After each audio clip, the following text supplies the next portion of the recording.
बिंदु में तहनाद बोले रैन दिवस सुहावनम। पलटू साहब।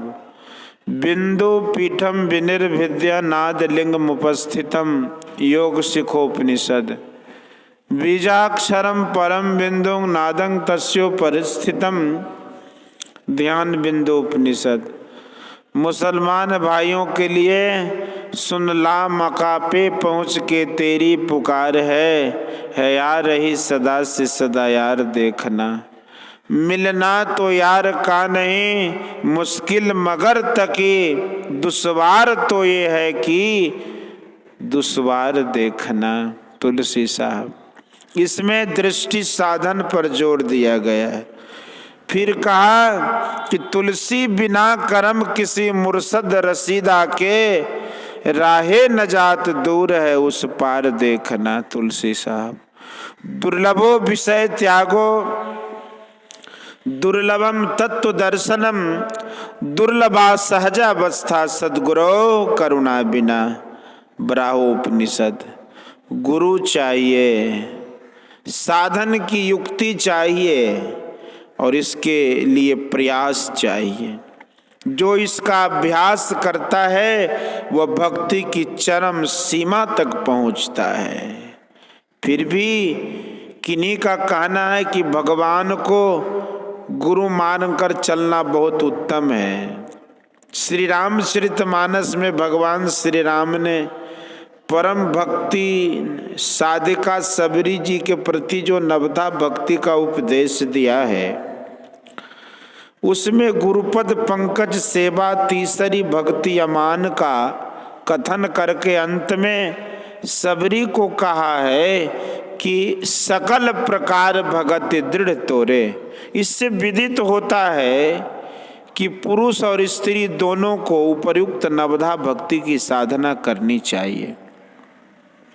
यह प्रसिद्ध है कि सबरी जी मातंग मुनि की शिष्या थी। श्री मीराबाई का यह शब्द है कि मीरा मन मानी सुरत शैल अस मानी। जब जब सुरत लगे वा घर की पल पल नयनन पानी, जो ही पीर तीर समसालत कसक कसक कसकानी।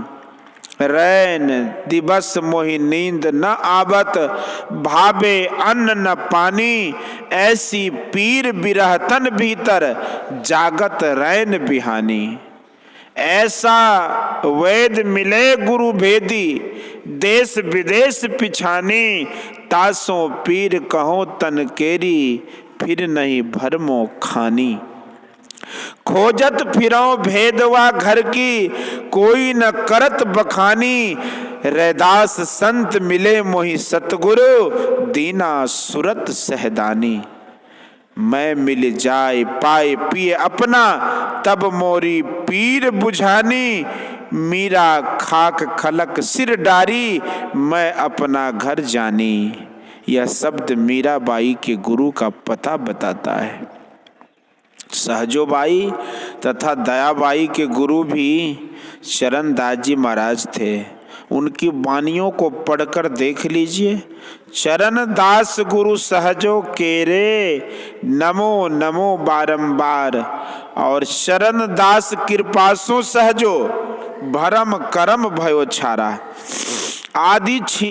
आदि शिक्षा और दीक्षा सबको चाहिए, किंतु कान फूंकना कोई दीक्षा नहीं है और न अध्यात्म पथ में इसका कोई अर्थ है। भक्तिन सिस्टर निवेदिता श्री स्वामी विवेकानंद जी की शिष्या थी। श्री समर्थ राम दास जी महाराज छत्रपति शिवाजी राव के गुरु की भी शिष्याएं थीं।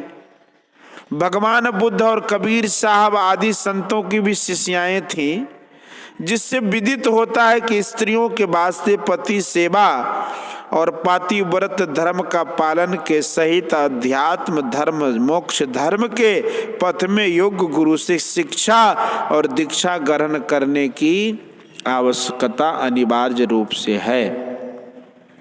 तभी तो भक्तवर श्री जय दयाल गोयंदका महाराज भी अपने परमार्थ पत्रावली में गुरु मंत्र जपने कहते हैं, और पुरुषों तथा महिलाओं के समाज में भी बैठकर उन्हें शिक्षा देते हैं। जब भगवान श्री राम स्त्री पुरुष सभी के लिए गुरु सेवा की विधि त्रेता युग के प्राचीन काल में ही दे गए, तब संतों का स्त्रियों को शिक्षा दीक्षा देकर गुरु बनाना भगवान के उपदेश के अनुकूल ही है और युक्ति संगत भी है। यदि स्त्री के पति स्वयं ही योगी वर भूपेंद्र नाथ सल्याल के सदृश अध्यात्म पथ से पथिक हों तो स्त्री अपने पति के द्वारा ही वह पथ पा सकती है, उसको दूसरे गुरु की आवश्यकता नहीं है, क्योंकि जो विद्या और गुण जिनको हो उनके द्वारा उनकी विद्या और गुण दूसरे को मिले वह पूर्ण संभव है। परंतु इसके विरुद्ध अर्थात जो विद्या और गुण जिसमें नहीं हो वह विद्या और गुण उसके द्वारा किसी को मिले असंभव है। पत्नी को पति का गुण स्वभाव पवित्रता अपवित्रता का ज्ञान भली भांति अवश्य होता है, तदनुकूल वह अपनी श्रद्धा अवश्य रखेगी। इसके अतिरिक्त किसी दबाव से उसकी श्रद्धा अपने पति में हो यह संभव नहीं जचता। किसी भी अध्यात्म पथ के गुरु में पवित्रता ज्ञान और कर्म के कारण ही उनमें श्रद्धा हो सकती है, नहीं तो गुरु शिष्य अंध बधिर कर लेखा, एक न सुनई एक नहीं देखा, हरई शिष्य धन शोक न हरई, असो गुरु घोर नरक मह परई। रामचरितमानस। गर्वित कार्य अकार्य नहीं, जानत चलत कुपंथ, ऐसे गुरु कह त्यागिए, यही कहत शुभ ग्रंथ महाभारत। झूठे गुरु के पक्ष को तजत न कीजे बार, द्वार न पावे शब्द का भटके बारंबार। कबीर साहब। कतिपय लोग श्री मीराबाई जी को केवल मोटी भक्ति उपासना की ही भक्ति समझते हैं, परंतु उनका जो शब्द पहले कहा गया है और इस दूसरे शब्द ऊंची अटरिया लाल की वड़िया निर्गुण सेज बिछे, पंचरंगी झालर शुभ सोहे फूलन फूल कली, बाजू बंद कड़ुला सोहे मांग सिंदूर भरी, सुमिरन थाल हाथ में लीना शोभा अधिक भली, सेज सुख मना मीरा शोभे सुबह आज घड़ी।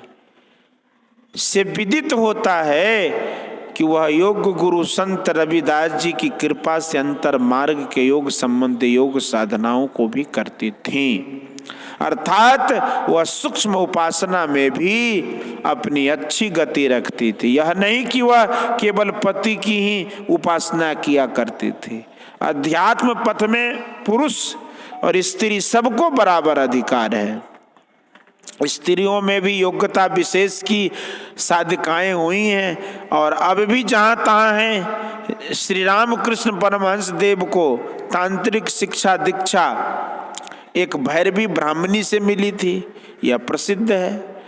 तंत्र शास्त्र में स्त्रियों के लिए पति के अतिरिक्त शुद्ध आचरणी अध्यात्म पद के दाता योग गुरु से शिक्षा दीक्षा प्राप्त करने की विधि तो है ही, और तुलसी कृत रामायण के अनुकूल श्री राम का भी यही उपदेश है। गोस्वामी तुलसीदास जी महाराज तो यहाँ तक कहते हैं कि बिनु गुरु भवनिधि तरई न कोई, जो बिरंच शंकर सम होई।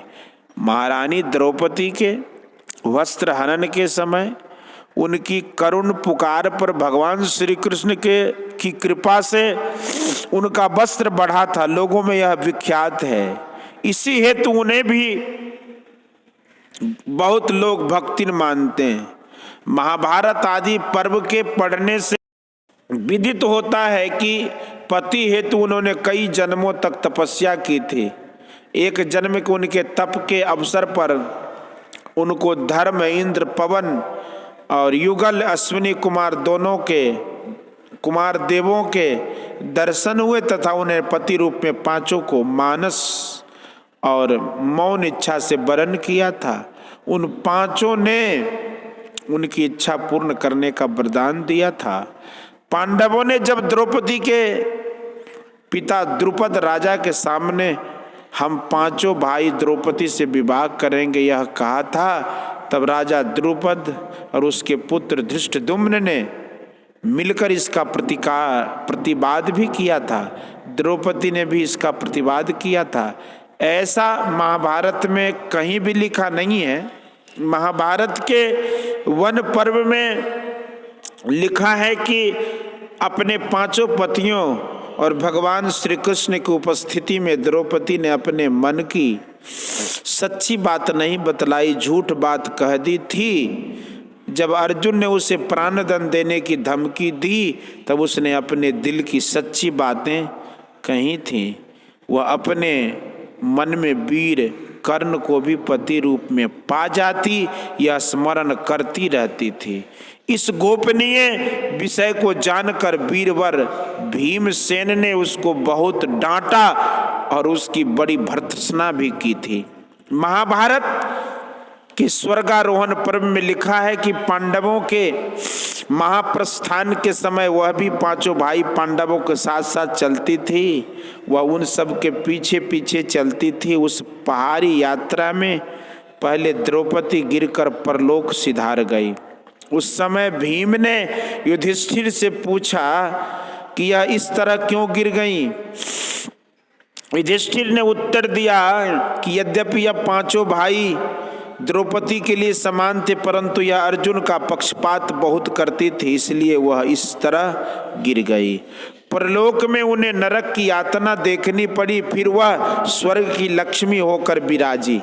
द्रौपदी के विषय में उपर्युक्त बातों की जानकारी के बाद विद्वान एवं बुद्धिमान स्वयं विचारें कि द्रौपदी की पातिव्रत विषयक एवं परमात्म भक्ति विषयक योग्यता उसमें कितनी और कैसी थी, तथा अन्य स्त्रियों को इसका अनुकरण करना चाहिए या नहीं। रामचरितमानस में श्री अनुसुईया देवी ने श्री सीता जी को पातिव्रत धर्म की शिक्षा इस प्रकार दी थी।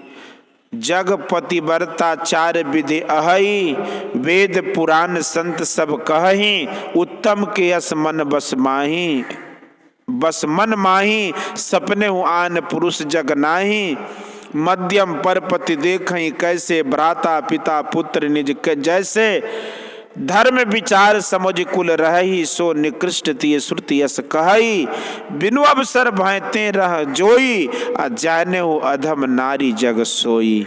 उपर्युक्त विवेचन के अनुकूल बुद्धिमान स्वयं ही विचार सकते हैं कि द्रौपदी अपने यथा कथित विवरणानुकूल किस कोटि की नारी कही जा सकती है, परंतु महाभक्तिन सबरी के लिए तुलसी कृत रामायण में लिखा है कि तजी जोग पावक देह हरिपद लीन भई जहाँ नहीं फिरे। उपर्युक्त साधिकाओं के कथित कर्मों से लोग उनकी विशेषताओं को समझ सकते हैं और निर्णय कर सकते हैं कि भक्ति पथ में स्त्रियों और पुरुषों को किस प्रकार चलना चाहिए। स्त्रियों के लिए जिस प्रकार पातिव्रत धर्म का पालन उनकी पतिव्रता की श्रेष्ठता है, उसी तरह भगवान श्री राम के सदृश एक पत्नी व्रत का पालन करना पुरुष की भी पवित्रता की श्रेष्ठता है। परंतु दोनों को सद्गुरु कर्णधार का आश्रय हो, अध्यात्म पद का पथिक बन, परमात्म भक्ति का साधन कर, भव सिंधु को पार करके अपना अपना कल्याण बना लेना परम कर्तव्य है। बोलिए श्री सद्गुरु महाराज की जय।